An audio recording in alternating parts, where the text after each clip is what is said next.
Hello दोस्तों। देखिए, अभी तक हम लोगों ने भारतीय शिक्षा की प्रणाली का पहला चैप्टर जो था NIST का, हम उसी को पढ़ रहे हैं। देखिए, इससे आने वाले इम्पोर्टेंट क्वेश्चन और इम्पोर्टेंट पॉइंट जो हैं मैं आपको बार बार पढ़ा रहा हूँ, और उसको आप नोट डाउन करते रहिए, या मेरा ही जो ये चीज़ वीडियो है उसको बार बार देखते हुए दोहराइए, और आपकी चीज़ें तैयार होती जाएंगी। ये पहला चैप्टर है। इस चैप्टर में कुछ पॉइंट मैंने पढ़ा दिए थे, अब कुछ पॉइंट जो है मैं आगे लेकर बढ़ रहा हूँ। इसमें दिया हुआ है कि गुरु की भूमिका तथा उसके दायित्व। अब हम पढ़ने चल रहे हैं गुरु की भूमिका तथा उसके दायित्व क्या क्या होते हैं। इस यहाँ पर भी कुछ इम्पोर्टेंट पॉइंट दिए हुए हैं जो आपको हमें पढ़ाना है। मैं उसी को बस आपको रिवीजन कराऊंगा, आपको पढ़ाऊंगा वो सारी चीज़ें। उसके बाद हम लोग धीरे धीरे आगे बढ़ते जाएंगे, और आप बार बार इसका रिवीजन करिए, आपकी सारी चीज़ें तैयार होती जाएंगी।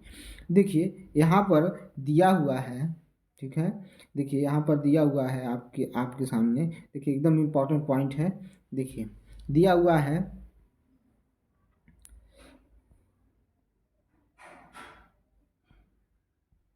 दिया हुआ है आपके सामने कि उपनिषद का शाब्दिक अर्थ है। उपनिषद का शाब्दिक अर्थ है, ठीक है। तो उपनिषद का शाब्दिक अर्थ क्या है? तो निकट बैठना। क्या है? निकट बैठना। अध्येता अध्यापक के चरणों में बैठकर, मतलब विद्यार्थी अध्यापक के चरणों में यानी गुरु के चरणों में बैठकर विद्या का क्या करता है? तो अर्जन करता है। विद्या का क्या करता है भाई? तो अर्जन करता है, ठीक है। ये चीज़ें इसमें दी हुई हैं। अब फिर कह रहा है आगे, देखिए उपनिषद का मतलब होता है निकट बैठना। अगर आप किसी के निकट बैठते हैं, चाहे वो दुष्ट व्यक्ति हो चाहे वो सज्जन व्यक्ति है, तो उससे आप कुछ न कुछ उसके निकट बैठने पर सीखेंगे, ठीक है। अगर दुष्ट व्यक्ति के पास सीखते हैं तो दुष्ट प्रभाव सीखेंगे, यानी दुष्ट चीज़ें, गलत चीज़ों को सीखेंगे। लेकिन अगर सज्जन व्यक्ति के पास बैठेंगे, उसके निकट बैठेंगे, तो आप अच्छी चीज़ें सीखेंगे। तो उसी तरह का रहा, उपनिषद का मतलब होता है निकट बैठना। और निकट बैठने का मतलब होता है कि जो विद्यार्थी है अपने गुरु के निकट बैठकर विद्या को अर्जित करता है। इसी में आगे लिखा हुआ है आपके सामने, लिखा हुआ कि 19वीं शताब्दी के उत्तरार्ध में, यानी आधे से अधिक समय, उस शताब्दी का आधे से अधिक समय बीतने के बाद, ठीक है, मानियर विलियम द्वारा रचित शब्दकोश के अनुसार, ठीक है, मानियर विलियम द्वारा रचित शब्दकोश के अनुसार, ठीक है, उपनिषद का अर्थ है परमात्मा। ठीक है, उपनिषद का क्या अर्थ है? तो उपनिषद का अर्थ है परमात्मा के ज्ञान को प्रकटित करना, ठीक है। यानी उन्होंने जो शब्दकोश दिया था मानियर विलियम ने, उसमें लिखा है कि परमात्मा के ज्ञान को प्रकटित करना या उद्घाटित करना, करके अंधकार को दूर भगा देना, ठीक है। ये मानियर विलियम के शब्दकोश में दिया है उपनिषद का अर्थ, कि परमात्मा के ज्ञान को प्रकटित करना या उद्घटित कर कर अंधकार को, यानी ज्ञान रूपी प्रकाश से अंधकार को क्या कर देना? दूर भगा देना। यही चीज लिखा है। फिर कह रहा है कि कठोपनिषद में, ठीक है, कठोपनिषद में या बृहदरामायण उपनिषद में पर शंकराचार्य की व्याख्या के अनुसार, ठीक है, शंकराचार्य की व्याख्या के अनुसार उपनिषद की विषय वस्तु आत्मविद्या है। उपनिषद की विषय वस्तु जो है वो आत्मविद्या, यानी आत्मज्ञान या ब्रह्म ज्ञान, आत्मज्ञान या ब्रह्म ज्ञान है। क्या है भाई? तो आत्मज्ञान या ब्रह्म ज्ञान है आपके। ये चीजें इसमें लिखी हुई हैं। आगे देखिए, देखिए यहाँ पर सबसे इम्पोर्टेंट पॉइंट देखिए, कह रहा है मूल्यांकन, ठीक है, मूल्यांकन सतत एवं व्यापक रूप से होता है। मूल्यांकन सतत और व्यापक रूप से होता था किस समय? जब गुरु पढ़ाते थे, जिसे गुरु संचालित करता था, जिसे गुरु क्या करता था? संचालित करता था। अगर आपसे पूछ लिया जाए कि गुरुकुल में जो मूल्यांकन होता था कैसा होता था, तो वो सतत होता था और व्यापक होता था। कैसा होता था? सतत और व्यापक होता था, जिसे गुरु संचालित करते थे। कौन संचालित करता था? तो भाई गुरु संचालित करते थे। अब इसमें कुछ नहीं है, आगे बढ़िए।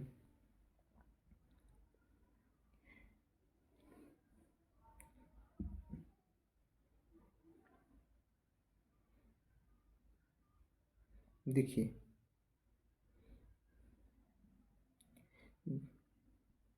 देखिए विद्यार्थी अपना गुरु और विषय, यानी विद्यार्थी जो होता था अपना गुरु तथा विषय चुनने के लिए, चुनने में स्वतंत्रता थी, यानी स्वतंत्र था। विद्यार्थी जो था अपना गुरु और विषय चुनने के लिए एकदम स्वतंत्र था। वो जो विषय चाहता था वो सुन सकता था, और जिस गुरु से चाहता था वो पढ़ सकता था। यद्यपि यह गुरु का विशेषाधिकार माना जाता था, यानी गुरु का भी एक विशेषाधिकार माना जाता था कि वह किसी भी विद्यार्थी यानी किसी विद्यार्थी विशेष को अपने शिष्य के रूप में स्वीकार करे या नहीं। ठीक है, यानी यद्यपि यह भी गुरु को विशेष अधिकार माना जाता था कि मिला था कि वह किसी अपना विद्यार्थी यानी अपना शिष्य के रूप में उसे चुनेगा या नहीं चुनेगा, ये भी चीज़ें रखी गई थी। यहाँ इसमें यही नहीं है कि सिर्फ विद्यार्थी को हो कि वो किसे गुरु चुनेगा और कौन सा विषय पढ़ेगा, यानी जो अध्यापक थे यानी गुरु जी थे यानी गुरु थे, उनको भी यह विशेषाधिकार था, वो किसे अपने शिष्य के रूप में अपनाएंगे और किसे नहीं अपनाएंगे। ये सब चीज़ें भी इसमें दी गई हुई हैं। और देखिए कह रहा है कि ये विद्यालय जो थे विश्वविद्यालय बने गए, वो आवासीय विश्वविद्यालय बन गए। कैसे बन गए? तो आवासीय विश्वविद्यालय बन गए। आगे देखिए,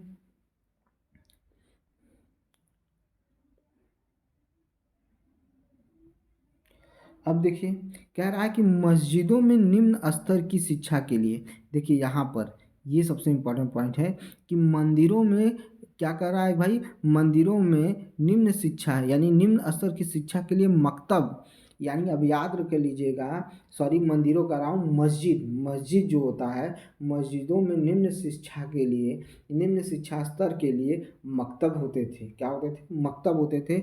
और उच्च और प्रारंभिक के लिए, उच्च प्रारंभिक के लिए मदरसे होते थे, उच्च प्रारंभिक के लिए मदरसे होते थे।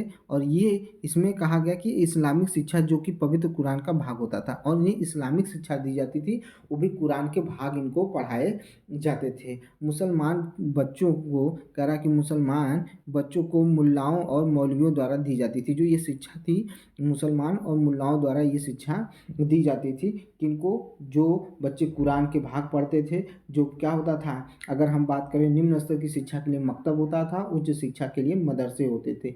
ये हो गई बात। अब आगे देखिए, करा वर्तमान व्यवसायिक अध्यापक शिक्षा। ठीक है, संवृत्तिक मतलब होता है व्यवसायिक अध्यापक शिक्षा। ठीक है, इन सबको भी देखिए, ये इंपॉर्टेंट है। देखिए आपको जहाँ से इंपॉर्टेंट है मैं उसकी बात कर रहा हूँ। जैसे इसमें दिया हुआ है कि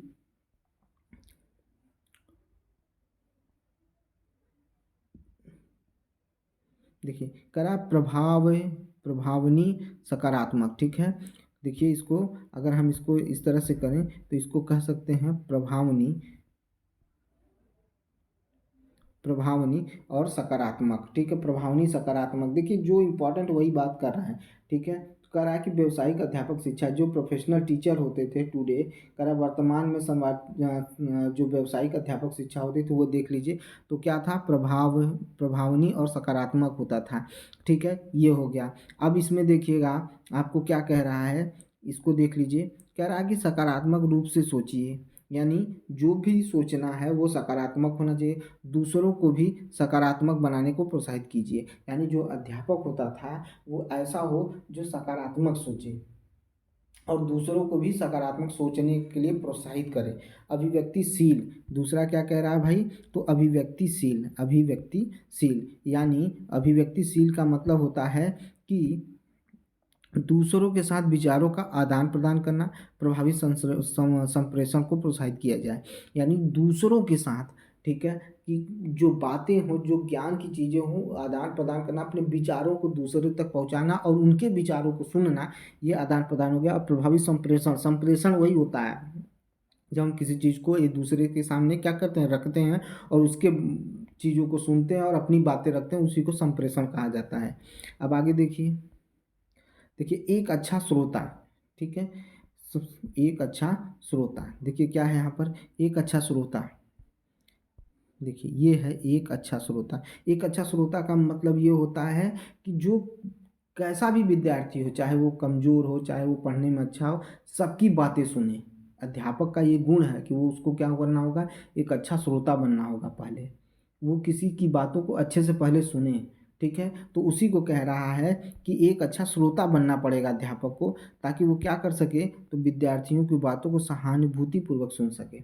मतलब उनके आचरण में दिखना चाहिए कि वो बच्चों के साथ क्या प्रेम पूर्वक हैं, उनकी बातों को बड़े ध्यान से सुन रहे हैं, उनकी बातों को क्या कर रहे हैं, गंभीरता पूर्वक ले रहे हैं। ठीक है, ऐसा ना हो कि किसी बच्चे को डांट कर बैठा दिया जाए, नहीं, उनकी बातों को बड़े ध्यान से सुना जाए। ये एक अध्यापक के क्या होने चाहिए, जो व्यावसायिक अध्यापक उनके गुण होने चाहिए। ठीक है, दूसरा कह रहा है इसी में विश्वसनीय। क्या है, विश्वसनीय। ठीक है, यानी अब देखिए क्या कह रहा है, कह रहा है कि दूसरों के साथ कार्य करने में आपका व्यवहार ईमानदार होना चाहिए, खुला होना चाहिए तथा प्रामाणिक होना चाहिए। यानी दूसरों के साथ, जो आपके अध्यापक के साथ जिस तरह से आप दूसरों के साथ काम करते हैं उसमें ईमानदारी होनी चाहिए, खुला व्यवहार होना चाहिए और प्रामाणिक होना चाहिए। ठीक है, ये चीज़ें होनी चाहिए। फिर कह रहा है कि प्रीतिकर व्यवहार होना चाहिए। कैसा व्यवहार होना चाहिए भाई, तो प्रीतिकर व्यवहार होना चाहिए। प्रीतिकर व्यवहार का मतलब देखिए क्या कह रहा है, तो प्रीतिकर व्यवहार का मतलब देखिए, तो कह रहा है कि दूसरों के साथ सकारात्मक तथा पारस्परिक कार्य संबंधित स्थापित कीजिए। ठीक है, ये कह रहा है उन्हें जारी रखें और व्यक्तिगत अन्योन्य क्रिया यानी लगाव द्वारा विकास विश्वास वातावरण निर्माण करें। यानी दूसरों के साथ सकारात्मक तरीके से जुड़िए। ठीक है, जुड़ना चाहिए, पारस्परिक कार्य के संबंधित स्थापित करना चाहिए। ठीक है, ये चीज़ हो गया। फिर उसके बाद क्या करना चाहिए भाई, उसके बाद कह रहा है कि व्यवस्थित और संगठित होइए, यानी योजनाबद्ध तरीके से, क्रमबद्ध तरीके से कार्य को करिए। ठीक है, योजनाबद्ध तरीके से और क्रमबद्ध तरीके से कार्य करिए। जैसे एक मतलब आप एक विद्यालय में पहुँचे तो पहले बच्चों से मिलिए, बच्चों को भावनाओं को समझिए। ठीक है, एक क्रम से चलिए, यानी बच्चों को आज जो पढ़ाना है उसके पहले उसका क्या दिया जाए, उनका विवरण दिया जाए। फिर उसके बाद उनसे क्या किया जाए, उस चैप्टर के बारे में पढ़ाया जाए। फिर उसके बाद उससे संबंधित प्रश्न किए जाए। फिर उनके बाद उनसे संबंधित नोट बनाया जाए और फिर उसके बाद उनका जांच की जाए कि वो बच्चों को आया कि नहीं आया। ये क्रम होना चाहिए अध्यापक का। ठीक है, उसके बाद क्या कह रहा है भाई, तो उसके बाद कह रहा है आत्मविश्वासी और संतुलित होना चाहिए। ठीक है, यानी आत्मविश्वासी और संतुलित का मतलब है कि बनिए, आत्मविश्वासी बनिए और संतुलित बनिए। बच्चों को सकारात्मक आत्म संप्रत्यय विकसित करने के लिए प्रोत्साहित करिए। यानी बच्चों के अंदर सकारात्मकता जो है तो वो प्रोत्साहित करिए, विश्वास प्रोत्साहित करिए, ताकि वो क्या हो, विश्वसनीय बने। ठीक है, उनके अंदर सकारात्मकता आए। ठीक है, ऐसा नहीं कि किसी बच्चे को कह दिए कि तुम्हें तो कुछ नहीं आता है, तुम कुछ नहीं कर पाओगे, ऐसी चीज़ें नहीं होनी चाहिए। आगे आइए, अगला देखिए। अभी अगला बात कह रहा है अभिप्रेरणात्मक होना चाहिए। कैसा होना चाहिए, अभिप्रेरणात्मक होना चाहिए। जैसे अभिप्रेरणात्मक में कह रहा है कुछ मानकों, ठीक है, एक मानक होना चाहिए और अपेक्षाओं को संजोए हुए उत्साहित करिए। ठीक है, एक मानक होना चाहिए और अपेक्षाएं होनी चाहिए, उसे संजोकर उत्साहित करिए बच्चों की, उस बच्चा उस स्तर तक पहुंच सके, बच्चा उस लक्ष्य को प्राप्त कर सके। ऐसी चीज़ें देखने को मिलनी चाहिए। फिर उसके बाद रचनात्मक होना चाहिए। ठीक है, यानी रचनात्मक का मतलब होता है क्रियाकलापों की दृष्टि से, यानी आप किसी चीज़ को रचनापूर्वक समझाइए। ठीक है, रचनात्मक तरीके से समझाइए। ठीक है, ये चीज़ होना चाहिए। उसी तरह से चीज़ें यहाँ पर हैं, जैसे संवेदनशील और सहानुभूति होनी चाहिए। अध्यापक को संवेदनशील होना चाहिए, सहानुभूति होनी चाहिए। बच्चों को प्रोत्साहित करने वाला हो चाहिए, उन्हें डांटने वाला ना हो। ठीक है, उनकी भावनाओं को समझने वाला हो, उनका समर्थन करने वाला हो, उनकी अनुक्रियाओं में ध्यान देने वाला हो। ठीक है, मतलब उसके अंदर बच्चों के प्रति क्या होना चाहिए, सहानुभूति होनी चाहिए। ये चीज़ें दिखनी चाहिए।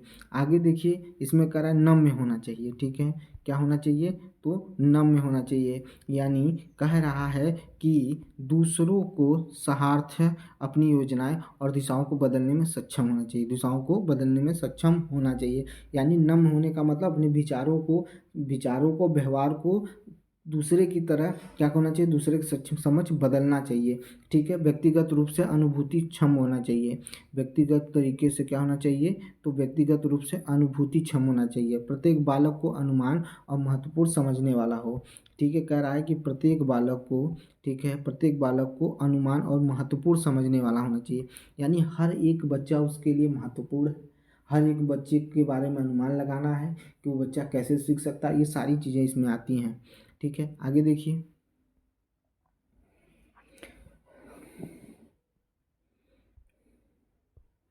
मूल्य आधारित, ठीक है, कह रहा है कि मूल्य आधारित में क्या होता है, तो देखिए मानव की योग्यता और सम्मान पर केंद्रित करने वाला है। यानी मानव की योग्यता का पर ध्यान देने वाला और सम्मान पर केंद्रित होने वाला है, इस तरह का होना चाहिए। ठीक है, उसके बाद समुदाय के मूल्य प्रति संवेदनशील होना चाहिए। ठीक है, अब देखिए समुदाय के मूल्य के प्रति संवेदनशील होना चाहिए। ठीक है, अब देखिए इसमें क्या कर रहा है, सुविज्ञ यानी जानकार होना चाहिए, सुविज्ञ होना चाहिए, जानकार होना चाहिए, जो सदैव ज्ञान की खोज में तत्पर। अध्यापक ऐसा होना चाहिए जो जीवन भर जब तक वो है तब तक उसको क्या करना चाहिए, हमेशा ज्ञान की खोज में लगे रहना चाहिए कि वो बच्चों को क्या सिखा सकता है, कितनी नई से नई चीज़ों को सिखा सकता है। ये होना चाहिए सुविज्ञ। पूछ लेगा कि सुविज्ञ का अर्थ क्या होता है, आपसे पूछ लेगा कि सुविज्ञ का अर्थ क्या होता है, तो सुविज्ञ का अर्थ होता है जानकार। वो जो सदैव ज्ञान की खोज में रहता है उसी को सुविज्ञ कहा जाता है।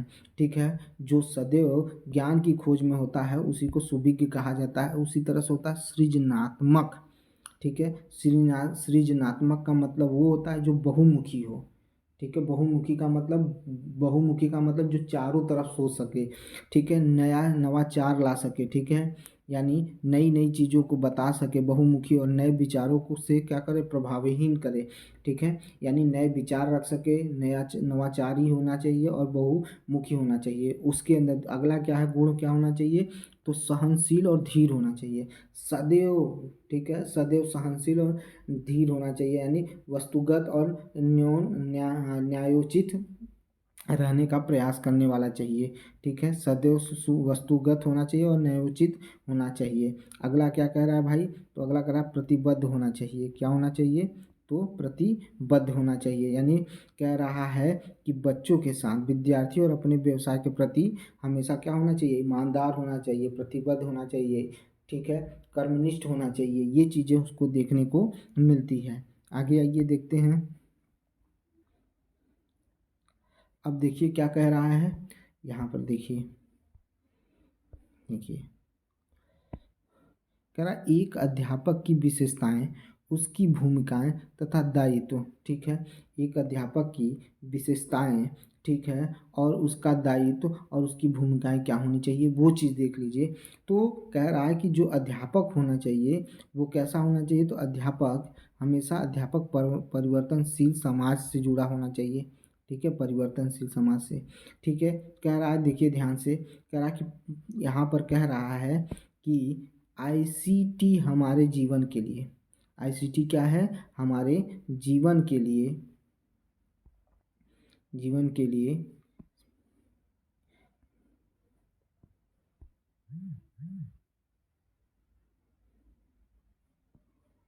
लगभग सभी पक्षों को प्रभावित कर रही है। ठीक है, यानी आईसीटी क्या है, लगभग सभी पक्षों को प्रभावित कर रही है। ये चीज़ हो गया।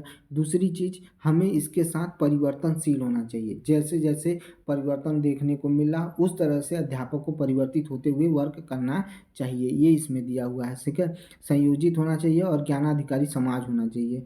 ठीक है, इसमें अभी कुछ नहीं है। आइए देखते हैं, कह रहा है कि आईसीटी, देखिए ये इम्पोर्टेंट है आपके लिए। ठीक है, ये देखिए इम्पोर्टेंट है, क्या है आपके लिए, तो यहाँ पर दिया हुआ है कि आईसीटी के कौशिक प्रक्रिया में अनुप्रयोग, आईसीटी के कौशिक प्रक्रिया में अनुप्रयोग। देखिए कहाँ से इम्पोर्टेंट है वो देख लीजिए, अब आपको समझ में आ जाएगा। ठीक है, देखिए यहाँ पर दिया हुआ है कि आईसीटी का उपयोग पाठ्यचर्या विकास में, अध्यापन शैलियों में, अधिगम प्रक्रिया में। देखिए कह रहा आईसीटी का उपयोग पाठ्यचर्या विकास में। ठीक है, पाठ्यचर्या जो है उसके विकास के लिए, जो अध्यापक है उनकी शैलियों में परिवर्तन लाए, और अधिगम की प्रक्रिया जिसे जो मतलब जो सिखा रहे हैं, यानी कैसे सिखाएंगे बच्चों को, किस तरह से बच्चे सीखेंगे उसकी प्रक्रिया में।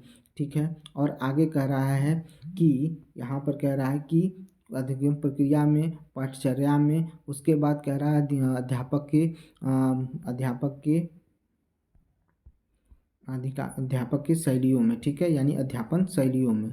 और यहाँ पे कह रहा है, देखिए कह रहा है आपको कि मूल्यांकन में, मूल्य निर्धारण में, ऑनलाइन परीक्षा में, ऑन डिमांड परीक्षाओं में, पाठचर्या में, पाठचर्या के कार्य संपादन में, नई अधिगम प्रक्रियाओं में, जैसे सहयोगात्मक कार्य करने में, अध्यापन और विकास, स्व अध्यापन मुक्त शिक्षा संसाधन ऑनलाइन अधिगम के रूप में काफ़ी लाभकारी सिद्ध हुआ है। कौन, तो आईसीटी क्या हुआ है, काफ़ी लाभकारी सिद्ध हुआ है। ये चीज़ यहाँ पर लिखी हुई है। आगे देखिए, देखिए यहाँ से, आज के इस ज्ञान आधारित समाज में शिक्षा एक विषय वस्तु आधारित है। कह रहा है आज के इस ज्ञान आधारित समाज में शिक्षा एक क्या है, विषय वस्तु है। अध्यापक केंद्रित 3 R, अध्यापक केंद्रित 3 R, रीडिंग, राइटिंग और रिथमेटिक। ठीक है, कह रहा है रीडिंग, राइटिंग और रिथमेटिक, कह रहा है कि साक्षरता नहीं है। ठीक है, फिर से सुनिए, आज के ज्ञान आधारित समाज में, जो ज्ञान आधारित समाज है उसमें शिक्षा के एक विषय वस्तु आधारित है। ठीक है, शिक्षा एक विषय वस्तु आधारित है, समाज में शिक्षा एक विषय वस्तु आधारित है। अध्यापक केंद्रित 3 R की साक्षरता नहीं है। ये 3 R की साक्षरता नहीं है कि सिर्फ उसको रीडिंग करा देना, राइटिंग करा देना, अरिथमेटिक करा देना, ये नहीं है। कह रहा है अपितु यह एक अध्येता केंद्रित हो गया, यानी विद्यार्थी केंद्रित हो गया, छात्र केंद्रित हो गया। ठीक है, विद्यार्थी केंद्रित है। कार्य आधारित कंप्यूटर साक्षरता भी है इसमें, कार्य आधारित कंप्यूटर साक्षरता है, तथा योग्यता है जो अधिगम को सरलीकरण करती है, यानी जो योग्यता है जो अधिगम को क्या बनाती है, सरल बना देती है। ठीक है, मात्र अपनी संस्कृति के मूल्य जिसके लिए महत्वपूर्ण नहीं है। ठीक है, मात्र अपनी संस्कृति के मूल्य जिसके लिए महत्वपूर्ण नहीं है, बल्कि वैश्विक मूल्यों को भी समझना और सीखना है। सिर्फ अपनी संस्कृति का ज्ञान नहीं, वैश्विक रूप से यानी विश्व स्तर पर ज्ञान को, मतलब शिक्षा उसकी संस्कृति को जानना ही इसका मुख्य कार्य है। पाठ्यचर्यात्मक कार्यकलाप की शैली मात्र परंपरागत कक्षा या जिसमें अध्यापक अध्येता आमने सामने अंतःक्रिया करें, ठीक है, या कह रहा है अंतःक्रिया करें तक अंतःक्रिया तक ही सीमित नहीं है, अपितु इसके अंतर्गत स्व अधिगम और विभाजित कक्षा भी आती है। स्व अधिगम भी आता है और विभाजित कक्षा भी आती है। चलिए आगे देखिए,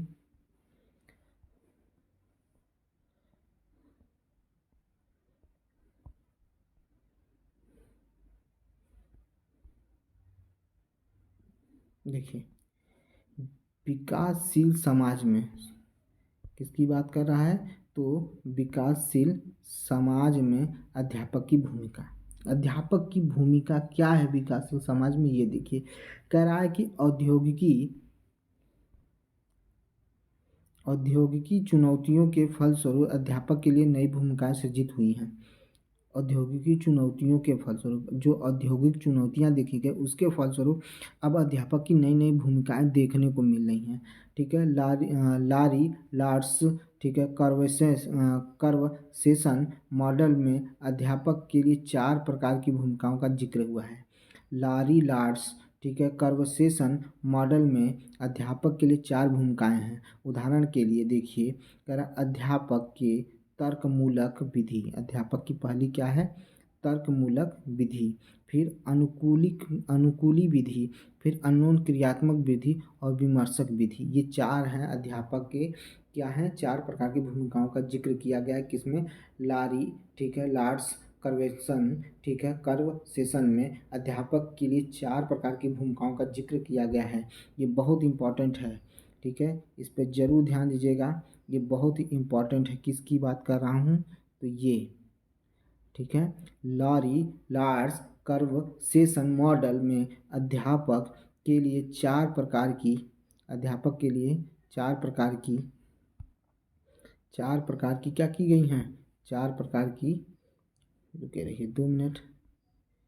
ठीक है, अब यहाँ से देखिए, अध्यापक के लिए 4 प्रकार की भूमिकाएं बताई गई हैं। 4 प्रकार की भूमिकाएं देखिए, एक ये है अध्यापन के लिए 4 प्रकार की,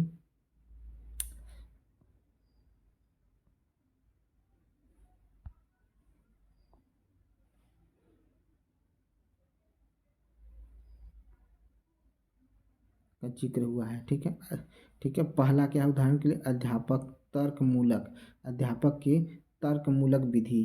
ठीक है, अध्यापक के तर्कमूलक विधि, फिर उसके बाद अनुकूली विधि, फिर अन्योन क्रियात्मक विधि, ये सारी चीज़ें इसमें की गई हैं। आगे चलिए देखिए,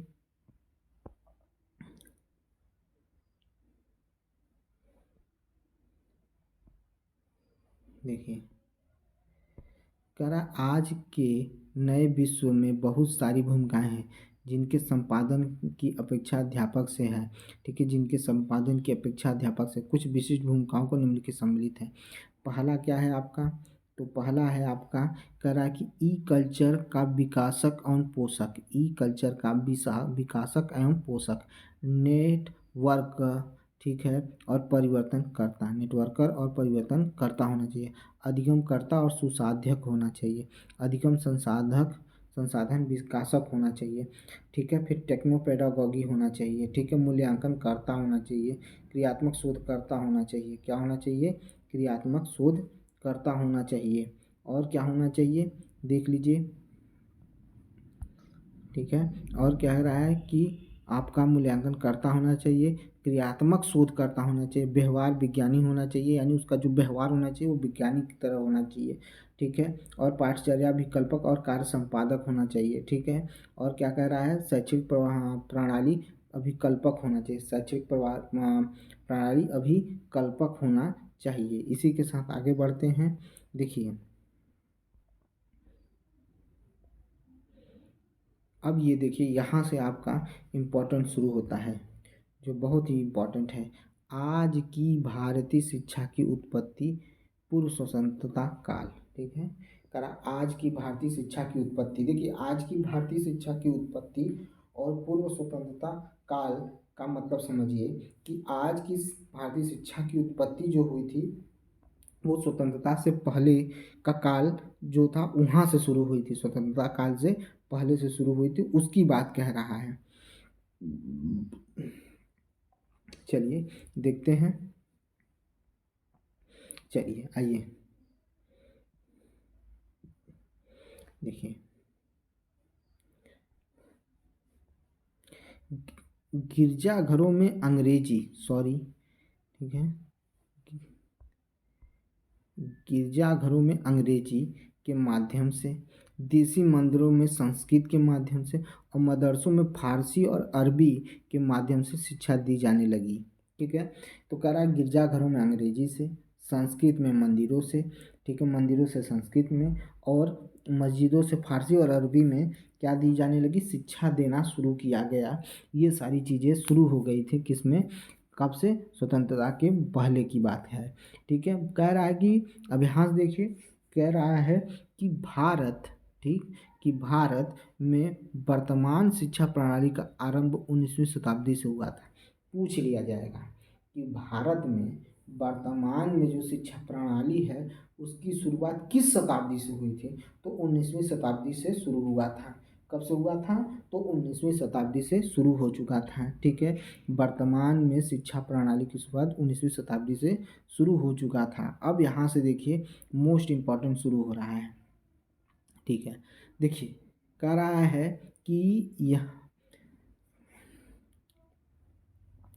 कि जब 1813 में नवीकरण के लिए चार्टर लाया गया, नवीकरण के लिए चार्टर लाया गया, तो ब्रिटिश सांसद, ठीक है, ब्रिटिश संसद में ने ईस्ट इंडिया कंपनी को यह आदेश दिया कि वह प्रत्येक वर्ष, ठीक है, साहित्य के पुनर्जीवन और भारत में देसी विद्वानों को प्रोत्साहित करे और ब्रिटिश क्षेत्रों में वासियों में विज्ञान के ज्ञान का संस्थापन और उन्नयन के लिए अलग 1 लाख रुपए की धनराशि का प्रावधान करे। यानी शिक्षा के लिए पहली बार 1813 में ब्रिटिश संसद ने ईस्ट इंडिया कंपनी को आदेश दिया कि तुम क्या करो भाई, शिक्षा को प्रोत्साहित करने के लिए भारत में, चाहे वो विज्ञान की शिक्षा हो, चाहे वो आपके क्या करें साहित्य को पुनर्जनन करना हो, तो उसके लिए 1 लाख रुपए का अनुदान राशि देना शुरू हो चुका था। ये पहली बार हुआ था ईस्ट इंडिया कंपनी के ऊपर।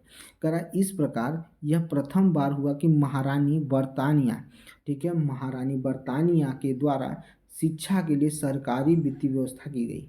आया ना कि शिक्षा के लिए पहली बार वित्तीय व्यवस्था महारानी बर्तानिया के समय हुआ था, ठीक है। और कहा गया कि देसी नागरिकों की शिक्षा के लिए ईस्ट इंडिया कंपनी को दायित्व सौंपा गया, ठीक है, ईस्ट इंडिया कंपनी को दायित्व सौंपा गया। अब आइए चलते हैं, देखते हैं मोस्ट इम्पॉर्टेंट मैकाले मिनट्स। अब हमें देखना है मैकाले मिनट्स, ये है भैया आपका मैकाले मिनट्स, यही हमें आपको पढ़ाना है, ये सबसे इम्पोर्टेंट है, इसको ज़रूर ध्यान दीजिएगा। देखिए क्या कह रहा है, चलिए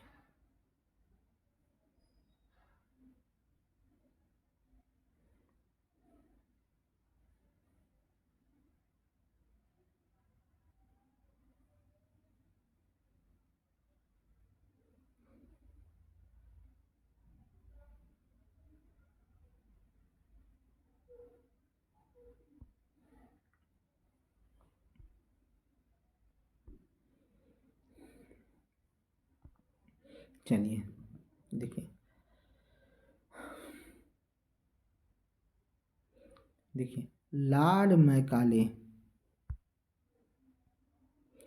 मैकाले जो कि भारत के लिए बनी सर्वोच्च काउंसिल परिषद का सदस्य था। जो कि भारत के लिए बनी सर्वोच्च काउंसिल परिषद का क्या था, सदस्य था। कौन था, तो लॉर्ड मैकाले। सन 1900, देखिए यहाँ पर थोड़ा सा गलत है, इस चीज़ को समझिए, यहाँ पर थोड़ी सी गलती है, मैं बना देता हूँ। देखिए यहाँ पर लिखा है कि 1934, ये गलत है, ये गलत है। और यहाँ पर हो जाएगा आपका, मैं इसको यहाँ लिख देता हूँ, ठीक है।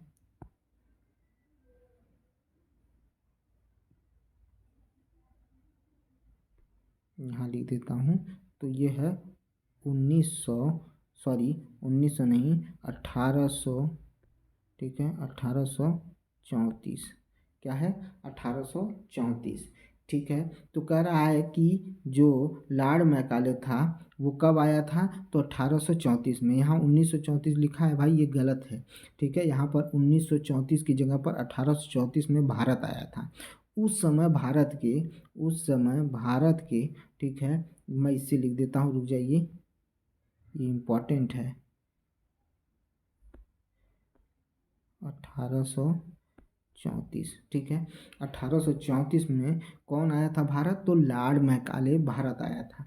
उस समय भारत के गवर्नर जनरल विलियम बेंटिक थे। भारत के गवर्नर जनरल कौन थे, तो विलियम बेंटिक थे भाई। कौन थे, तो विलियम बेंटिक थे भारत के गवर्नर जनरल। मैकाले, ठीक है, ये चीज़ आपको समझनी पड़ेगी कि ये चीज़ आपको देखनी पड़ेगी कि हाँ, यहाँ पर भारत कौन आया था, तो मैकाले आया था, ठीक है। उस समय भारत के गवर्नर जनरल कौन थे, तो विलियम बेंटिक थे। ये चीज़ हो गई। अब आगे देखिए, इसी में इम्पोर्टेंट,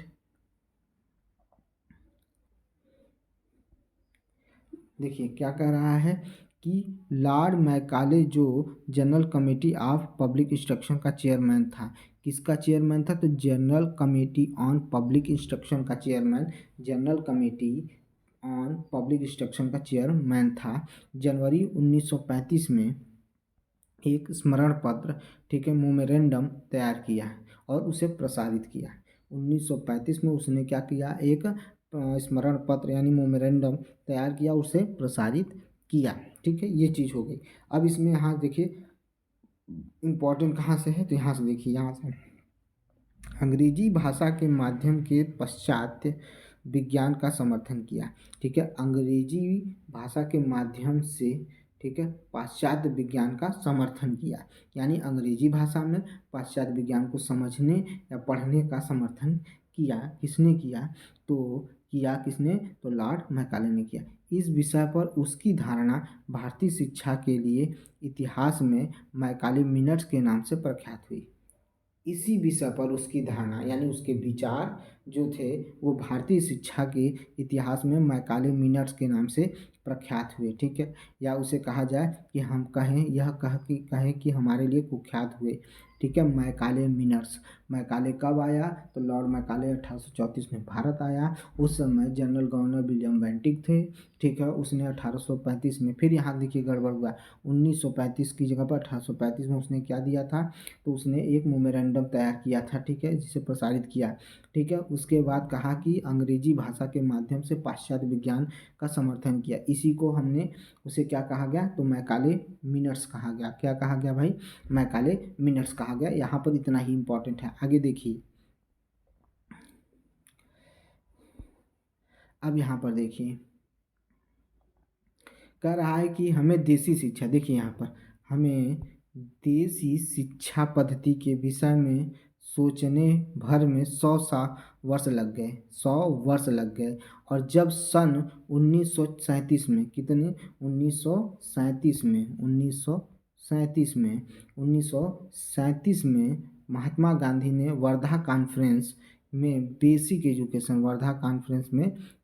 एजुकेशन यानी बुनियादी शिक्षा का प्रस्ताव रखा। पूछ सकता है कि किस सन में महात्मा गांधी ने वर्धा कॉन्फ्रेंस की, तो 1937 में किया। और इसमें किस एजुकेशन की बात की? तो बेसिक एजुकेशन यानी बुनियादी शिक्षा के बारे में बात कही। ये किसने कही थी? तो महात्मा गांधी ने कहा था। आइए आगे देखते हैं।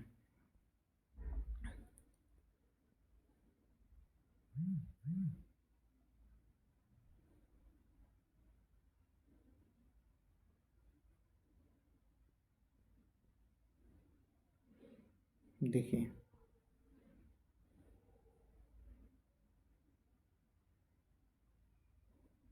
देखिए यहाँ से इम्पोर्टेंट दिया है, एक ऐसा वर्ग जो रक्त और रंग से तो भारतीय हो। एक ऐसा वर्ग जो रंग और रक्त से तो भारतीय हो, परंतु अपनी रुचियों, विचारधारा, नैतिकता और बुद्धि से क्या हो? अंग्रेज हो। ठीक है, ये किसने कहा था? तो मैकाले ने इस बात को कहा था। वो कहा था कि एक ऐसा वर्ग जो, ठीक है, रंग जो रक्त और रंग से तो भारतीय हो, परंतु अपनी विचारों और रुचियों और नैतिकता से, बुद्धि से क्या हो? अंग्रेज हो। ये बात कही गई थी। उसी के बाद मैकाले ने एक और इम्पोर्टेंट काम किया कि मैकाले के मिनट्स, ठीक है, यानी मैकाले के मिनट्स तथा downward filtration theory, downward filtration theory, अधोगामी निस्पंदन सिद्धांत, डाउनवर्ड फिल्ट्रेशन थ्योरी यानी अधोगामी निस्पंदन निस्पंदन सिद्धांत को लॉर्ड बेंटिक ने, जो उस समय भारत के गवर्नर थे, ठीक है, ब्रिटिश साम्राज्य की ओर स्वीकार कर लिया और आदेश दिया कि भारतीय शिक्षा प्रणाली को अंग्रेजी शिक्षा के माध्यम से स्वीकार किया जाए। देखिए अब समझ लीजिए डाउन फिल्ट्रेशन थ्योरी क्या होती है। डाउन फिल्ट्रेशन थ्योरी क्या होती है, ये बहुत ज़रूरी है। यानी अधोगामी निस्पंदन सिद्धांत। अंग्रेजों ने क्या किया कि उच्च वर्ग के लोग, ठीक है, उच्च वर्ग के यानी भारतीय समाज में जो उच्च वर्ग पे लोग थे, यानी उच्च वर्ग के लोगों को शिक्षित करिए ताकि उनसे शिक्षा छन कर छोटे छोटे वर्गों में आए, यानी छोटे लोगों में आए, जो जो छोटे समाज के लोग थे उनके अंदर ये शिक्षा पहुँचे। किस तरह से? छन कर, यानी छननी के माध्यम से उनके पास पहुँचे। इसी को कहा जाता है डाउनवर्ड फिल्ट्रेशन थ्योरी। चलिए अब आगे चलते हैं। आगे देखिए, अगला है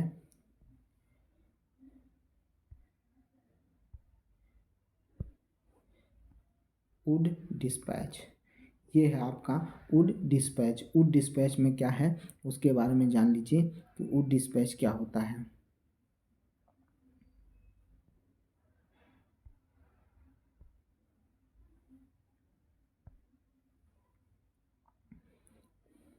कह रहा है व्यापक शिक्षा प्रणाली, संगठनात्मक संरचना है। ठीक है, यहाँ से नहीं, आइए आपको बताता हूँ कि कहाँ से आपकी चीज़ें इंपॉर्टेंट शुरू हुई हैं, उसके बारे में देखिए। कह रहा है कि कह रहा है कि सन 1854 का वुड डिस्पैच कहा जाता है। सन 1854 का वुड डिस्पैच कहा जाता है। ठीक है, वुड डिस्पैच सन 1854 का। ठीक है, वुड डिस्पैच को शिक्षा का मैग्ना कार्टा समझा जाता है। वुड डिस्पैच को शिक्षा का क्या समझा जाता है?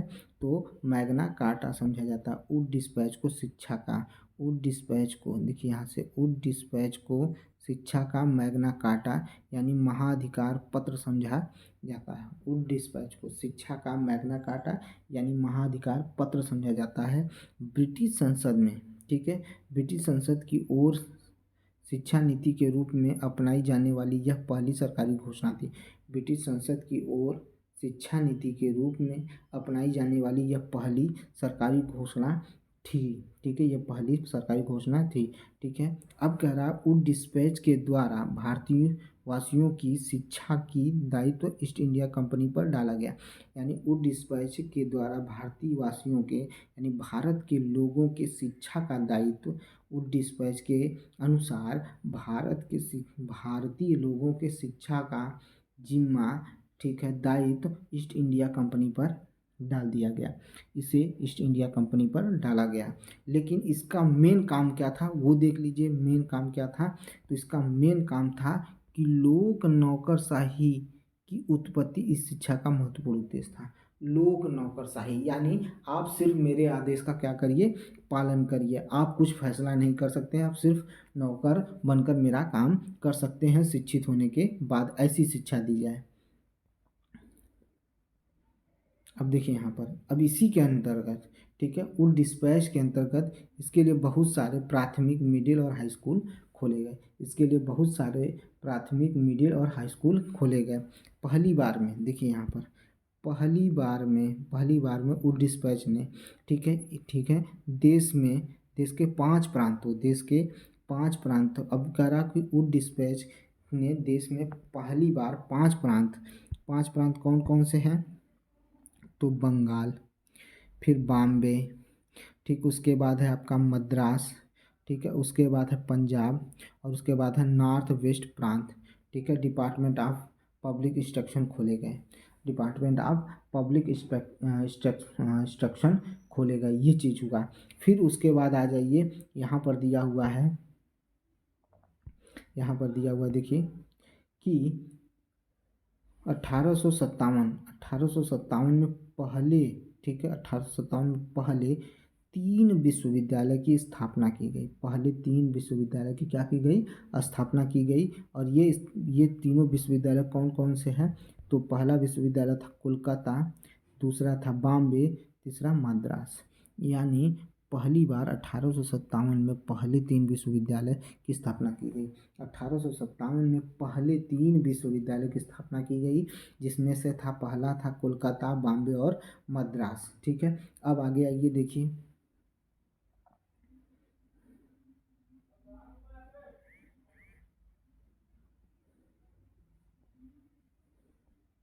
अब देखिए यहाँ पर कह रहा है सन 1857 के विद्रोह के तुरंत पश्चात, यानी सन 1857 का जो विद्रोह हुआ उसके तुरंत पश्चात ईस्ट इंडिया कंपनी को भंग कर दिया गया।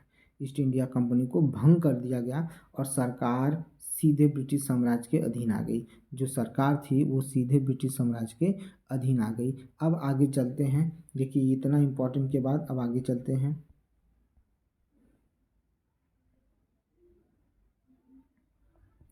ये है भाई हंटर कमीशन, ये क्या है आपका, हंटर कमीशन है, ठीक है। आइए देखते हैं हंटर कमीशन, ये है आपका हंटर कमीशन। अब हमें इसमें पढ़ना है हंटर कमीशन, जैसे शिक्षा का व्यवसायीकरण। इसमें क्या है भाई, तो शिक्षा का व्यवसायीकरण की बात हुई, शिक्षा की व्यवसायीकरण की बात की गई। कह रहा है कि उड डिस्पैच जो कब आया था, 1854 का था, ठीक है। उसके पश्चात कह रहा है कि 1882 में हंटर कमीशन की स्थापना की गई। देखिए कितना इम्पोर्टेंट है, 1882 में हंटर कमीशन की क्या की गई, स्थापना की गई। 1882 में हंटर कमीशन की क्या की गई, स्थापना की गई, ठीक है। अब इस स्थापना के बाद कह रहा है, ध्यान से देखिएगा कितनी इम्पोर्टेंट बात कह रहा है वहाँ पर, तो आप समझिए।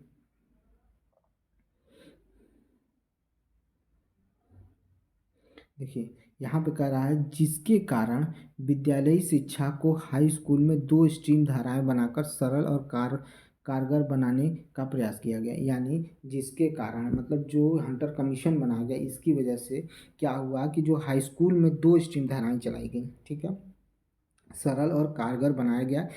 इनमें से एक धारा को पढ़ने वाले बच्चे विश्वविद्यालय शिक्षा के लिए जा सकते थे।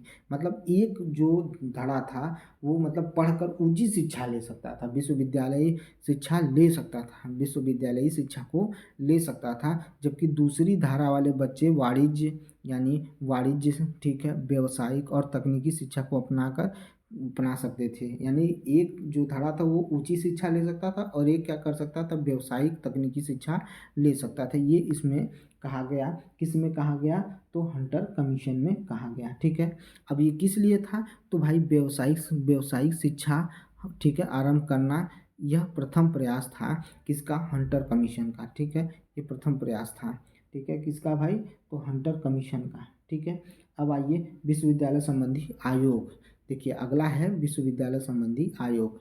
ये क्या है भैया, तो विश्वविद्यालय संबंधी आयोग, विश्वविद्यालय संबंधी आयोग। क्योंकि ये विश्वविद्यालय संबंधी आयोग क्यों बनाए गए उसके बारे में हम इसमें पढ़ेंगे कि विश्वविद्यालय संबंधी आयोग क्या है। क्योंकि सारे विद्यालय जो थे, चाहे वो मिडिल थे, चाहे उच्च थे, चाहे प्राइमरी थे, सब इसी के अंडर आते थे। तो देखिए क्या कह रहा है, करा कि विश्वविद्यालय नियंत्रण के अधीन विद्यालयी शिक्षा, विश्वविद्यालय, ठीक है, विश्वविद्यालय सॉरी, विश्वविद्यालय, ठीक है, विश्वविद्यालय नियंत्रण के अधीन विद्यालयी शिक्षा, इसकी बात कही गई है। अब देखिए क्या कह रहा है, ध्यान से सुनिएगा। कह रहा है कि 1904 में पारित विश्वविद्यालय अधिनियम, ठीक है, 1904 में विश्वविद्यालय अधिनियम पारित किया गया। 1904 में कब पारित किया गया? तो विश्वविद्यालय अधिनियम 1904 में पारित किया गया के अंतर्गत विद्यालयों की मान्यता विश्वविद्यालय द्वारा दी जाएगी। यानी जो विश्वविद्यालय अधिनियम था इसमें ये 1904 में पारित हुआ और इसके द्वारा कहा गया कि जो विद्यालयी शिक्षाओं का मान्यता है इसी के अंतर्गत दिया जाएगा। इस उद्देश्य की पूर्ति के लिए आवश्यक नियम और अधिगम निर्धारित किए गए। इसके लिए आवश्यक नियम बनाए गए और अधिगम निर्धारित किए गए। ठीक है, आइए अब इसके आगे है सेल्डर आयोग। ये भी अपने में बहुत महत्वपूर्ण है, सेल्डर आयोग। ठीक है, अब हम इसके बारे में पढ़ते हैं कि सेल्डर आयोग क्या था। ठीक है, सेल्डर आयोग क्या था? Intermediate college. आ जाइए, अब इसी में आता है आपका सेल्डर आयोग में क्या हुआ था। तो सेल्डर आयोग में इंटरमीडिएट कॉलेज यानी 10+2 खोले गए थे, उसकी बात हम लोग करेंगे।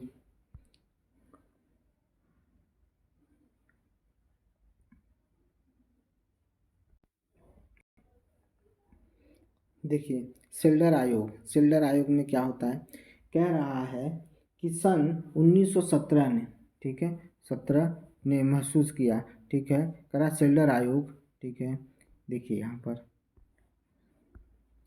ठीक है, ठीक है, जैसे कि सेल्डर आयोग सन 1917 ने महसूस किया। क्या महसूस किया भाई, उसके बारे में सुन लीजिए। तो इंटरमीडिएट कॉलेजों की स्थापना का सुझाव दिया, जिनमें देखिए कह रहा है कि उसने क्या किया, तो सन 1917 में सेल्डर आयोग ने महसूस किया और उसने सुझाव दिया कि इंटरमीडिएट कॉलेजों की स्थापना का सुझाव दिया है। ठीक है, इंटरमीडिएट कॉलेजों की स्थापना का सुझाव दिया, जिनमें, ठीक है, देखिए ध्यान से सुनिएगा, कला, विज्ञान, चिकित्सा, इंजीनियरिंग, अध्यापन आदि की शिक्षा का प्रावधान था। कला, विज्ञान, चिकित्सा, इंजीनियरिंग, अध्यापन आदि की क्या था? शिक्षा का प्रावधान था। किसमें? सेल्डर में। ठीक है, इसी में करा board of secondary intermediate, board of secondary and intermediate education स्थापित कर दिया जाए, जिनके अंतर्गत माध्यमिक शिक्षा का प्रशासन, ठीक है, और नियंत्रण आए। संभवतः इस प्रकार के सेल्डर आयोग ने आज के +2 अवस्था यानी जूनियर कॉलेज की अवधारणा का बीज बोया। किसने बोया? तो सेल्डर आयोग ने बोया। कब बोया? तो 1917 में बोया। किसके बारे में बोया? तो 10+2 के बारे में बोला है।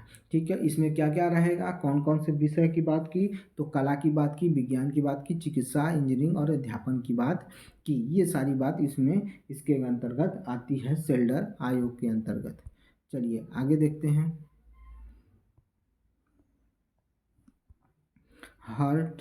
हार्टग समिति। अब ये है आपकी भैया हार्टग समिति, सॉरी, हार्टग समिति। ठीक है, किसकी बात कर रहे हैं? हार्टग समिति की बात कर रहे हैं। ठीक है, हार्टग समिति की बात की जा रही है। ठीक है, देखिए क्या कहा जा रहा है उसको देख लीजिए।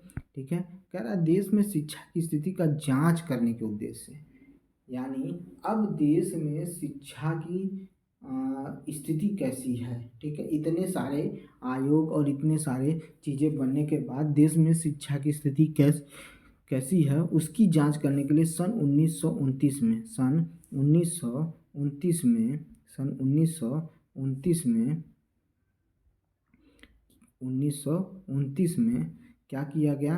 तो 1929 में हार्टग समिति, ठीक है, हार्टग समिति की स्थापना की गई। कब की गई?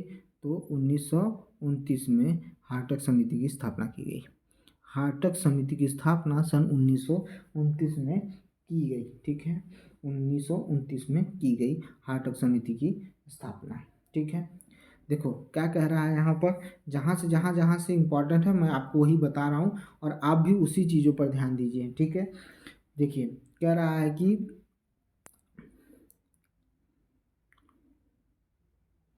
देखिए, बहुत बड़ी संख्या में विद्यार्थी जो कि व्यवसाय में लगना चाहते थे, बहुत बड़ी संख्या में जो व्यक्ति जो व्यवसाय में लगना चाहते हैं, ठीक है, उनके लिए मिडिल, ठीक है, स्कूल के पश्चात विद्यालयों में अधिक विविध पाठ्यक्रम का प्रावधान होना चाहिए।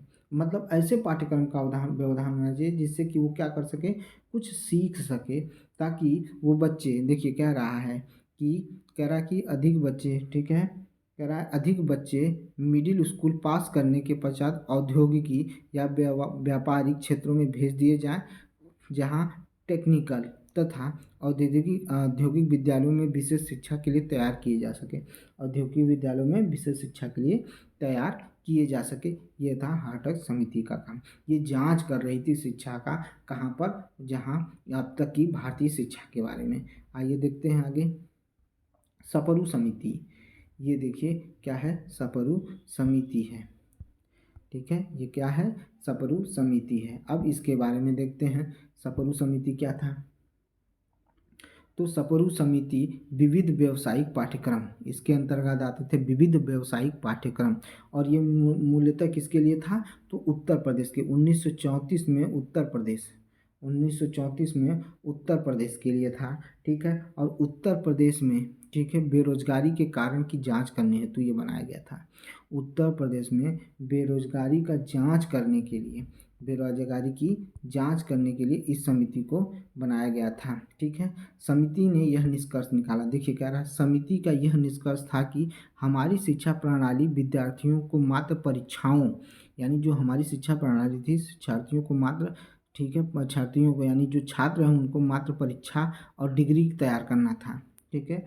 मात्र शिक्षा था कि मतलब पास हो जाए, डिग्री मिल जाए, बस वो उत्तीर्ण होता जाए, यही चीज़ थी इसमें, ठीक है। तो अब यहाँ करा कि जीवन में किसी व्यवसाय के लिए नहीं था, जीवन में किसी व्यवसाय के लिए नहीं था, ये चीज़ किसमें कहा गया, तो सपरू समिति में कहा गया, ठीक है, किसी व्यवसाय के लिए नहीं था, ठीक है।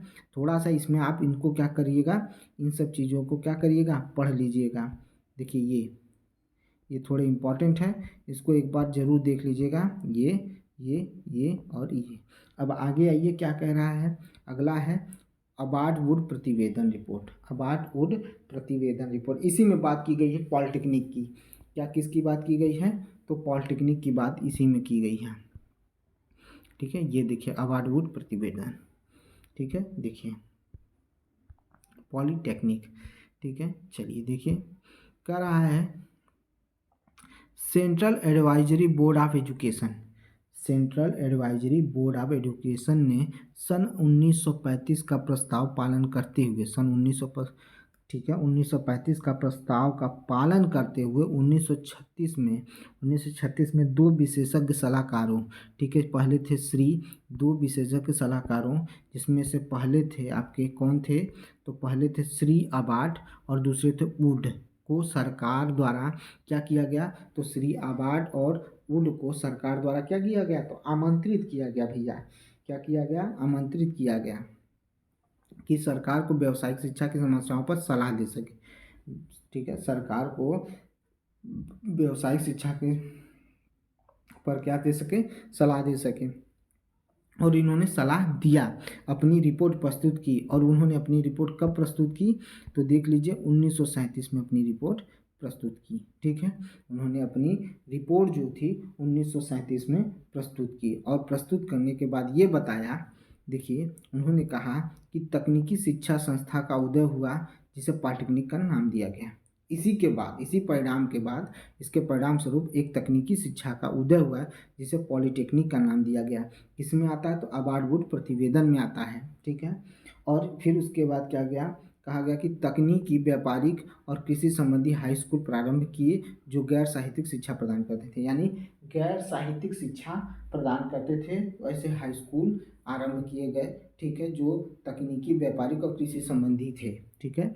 ये चीज़ हो गई। अब आगे देखिए जाकिर हुसैन समिति प्रतिवेदन, जाकिर हुसैन समिति प्रतिवेदन, ठीक है। आइए देखते हैं क्या कह रहा है।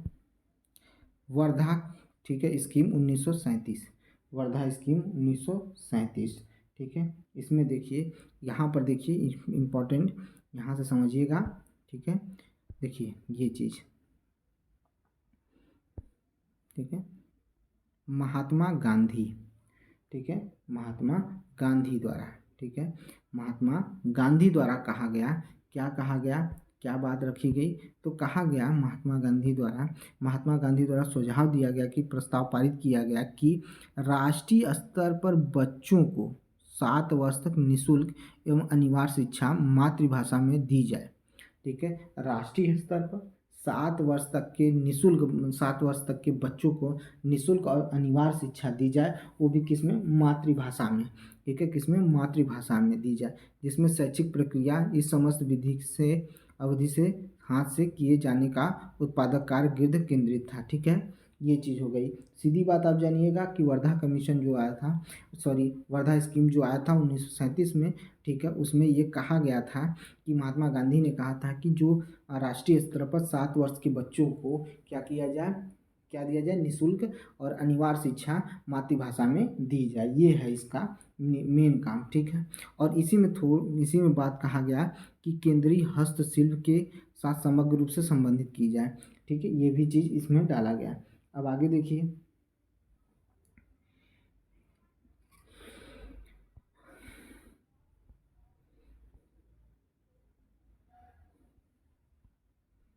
सार्जेंट रिपोर्ट, ये इम्पोर्टेंट है, इसको देख लीजिए, यही आपका लास्ट है, ठीक है। सार्जेंट रिपोर्ट, सार्जेंट रिपोर्ट क्या है उसको देख लीजिए। देखिए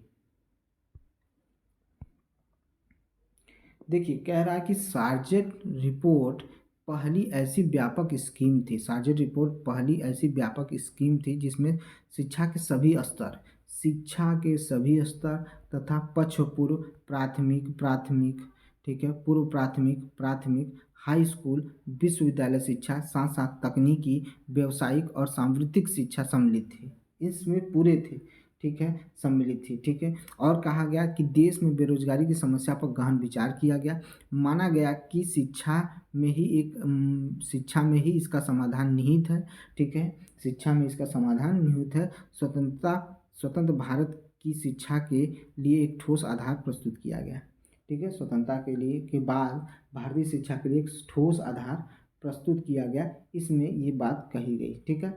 बस इतना ही है, अब इसके अलावा और कुछ इस चैप्टर में नहीं है। आगे अगला चैप्टर लेकर हम आप मिलेंगे, और आप इसको बार बार पढ़िए, जितना मैंने पढ़ा दिया इसको बार बार दोहराइए, आपकी तैयारी अच्छी होगी। इसी के साथ मिलते हैं नेक्स्ट वीडियो में।